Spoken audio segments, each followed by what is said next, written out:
Professor, Donald Trump, ele foi eleito com a promessa de que seria um pacificador, que não envolveria os Estados Unidos em nenhum conflito. Não levou cerca de 5 meses, 6 meses, desde que ele assumiu de novo a Casa Branca e se envolveu diretamente ao atacar o Irã no fim de semana. Foi uma manobra de alto risco, professor? Qual a avaliação da população americana sobre as ações de Trump nesse conflito no Oriente Médio? Hoje eu acordei aqui, são 9h30 da manhã aqui em Houston, eu acordei e já tive uma enxurrada de notícias aqui com relação a isso, né? Primeiro ponto foi, vamos voltar lá para o começo para as pessoas entenderem. Na quarta, quinta-feira da semana passada, o presidente Donald Trump ele postou nas redes sociais e logo depois a Caroline, que é a porta-voz da Casa Branca, foi lá e fez um depoimento, ele fez uma declaração para a mídia, dizendo que os Estados Unidos dariam aí mais 2 semanas para o Irã para que pudessem retomar as tratativas e retomar as negociações para que pudéssemos ter paz. Menos de 72 horas depois, nós vimos aí o anúncio de que alguns aviões B-2, os bombardeiros B-2, decolaram dos Estados Unidos. 7 decolaram da Flórida e 6 decolaram da Califórnia. Foram por sentidos opostos ali. E que logo horas depois, esses 7 que decolaram da Flórida se juntaram a outros 3, mais alguns caças ali bombardearam as instalações nucleares do Irã e outros alvos também que eles já tinham ali como definidos. Isso fez com que, primeiro, gerasse uma indisposição dentro dos Estados Unidos, junto ao Congresso, porque para um presidente dos Estados Unidos, de acordo com a Constituição, para ele ter uma atitude de guerra, para ele ter uma declaração de guerra, para ele ter uma postura ofensiva em outro país que não tenha previamente atacado os Estados Unidos, ele precisa da autorização do Congresso, e ele não pediu autorização do Congresso.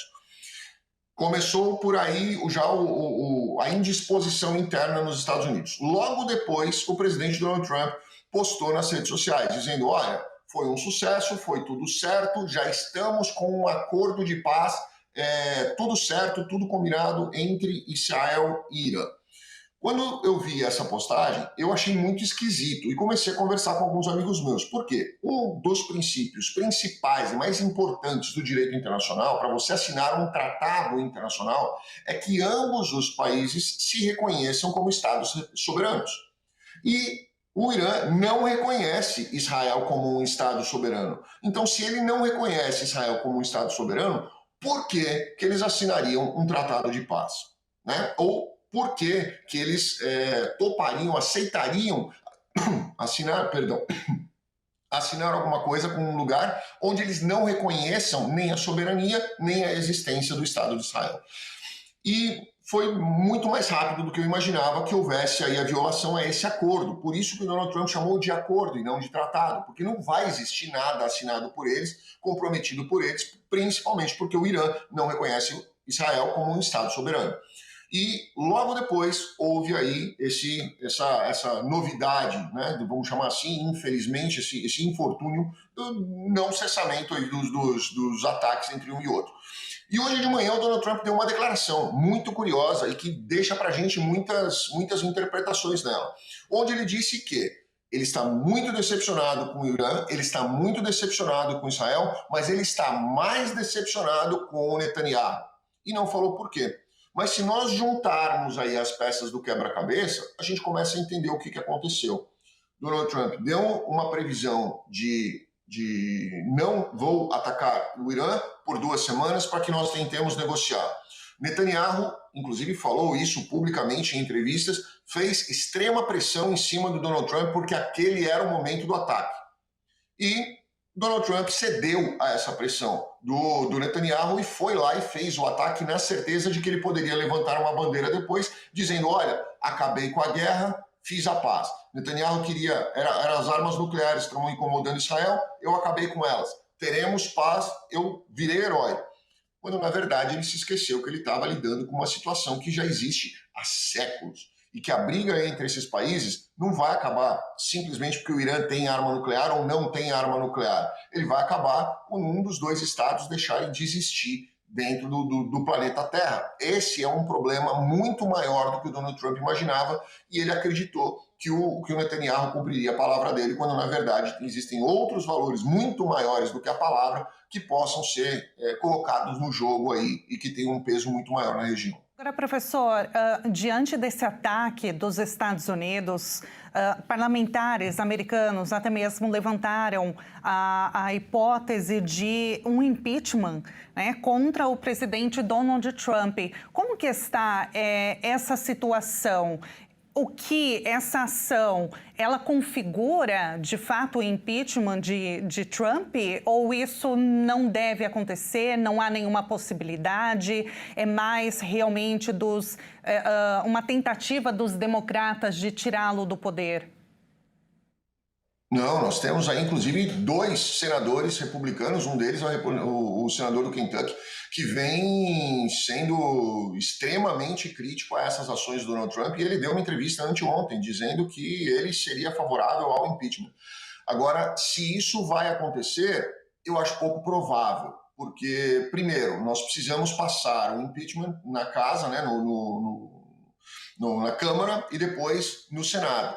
Nós já tivemos 2 impeachments julgados procedentes do Donald Trump na casa, né, na Câmara, não no Senado. No Senado ele foi absolvido, mas na Câmara ele foi condenado nos 2 impeachments. Um deles por causa da negociação dele com a Ucrânia, antes da invasão, inclusive, da Rússia, onde vazou-se ali que ele teria pedido uma troca de favores, e depois por causa do riot que aconteceu aqui, da invasão do Congresso que aconteceu aqui, onde ele, de certa forma, estimulou as pessoas ali a invadirem e efetivamente permanecerem por ali. Ele foi absolvido no Senado, os senadores não deram sequência nesse impeachment, mas ele foi condenado na Câmara dos Deputados. Pode acontecer de novo, sem dúvida nenhuma. A probabilidade é baixa, né, diante das cadeiras de senadores, que a maior parte é republicana, é isso, professor? Não necessariamente, porque se você for olhar essa Big Beautiful Bill que ele está tentando passar aí há muito tempo, ele já vem batendo muito pesado em cima dela, nós tivemos aprovação na Câmara por um único voto, e ele teria pelo menos 18 a mais aí para poder, que já tinham se declarado favoráveis, né, e voltaram atrás e votaram contra ela. Então ele passou por um único voto, onde ele tem a maioria absoluta. No Senado é o contrário. No Senado ele tem menos possibilidade de aprovação. Tanto que os senadores hoje já dizem, olha, nós vamos separar isso, porque não tem como nós passarmos essa Big Beautiful Bill do jeito que ele quer. Isso aqui é inviável para o país. Nós vamos separar, votar a parte que é interessante, aprovamos, damos sequência nela e vamos ou negar essa outra parte, ou vamos reformular isso aqui, trazer um novo texto, mudar algumas coisas, para depois poder trazer a votação de novo. Professor, agora, como que está a visão, o apoio da população americana diante dessas ações de Donald Trump no conflito? A Câmara do Irã aprovou o fechamento do Estreito de Hormuz, e isso impactaria, né, a produção de petróleo, cerca de 25% da produção mundial. Os Estados Unidos seria afetado, né, seria impactado. Como que está o temor da população diante disso? As pessoas chegaram a ir aos supermercados estocarem comida diante do temor da escalada de preços nos mercados, farmácias, enfim?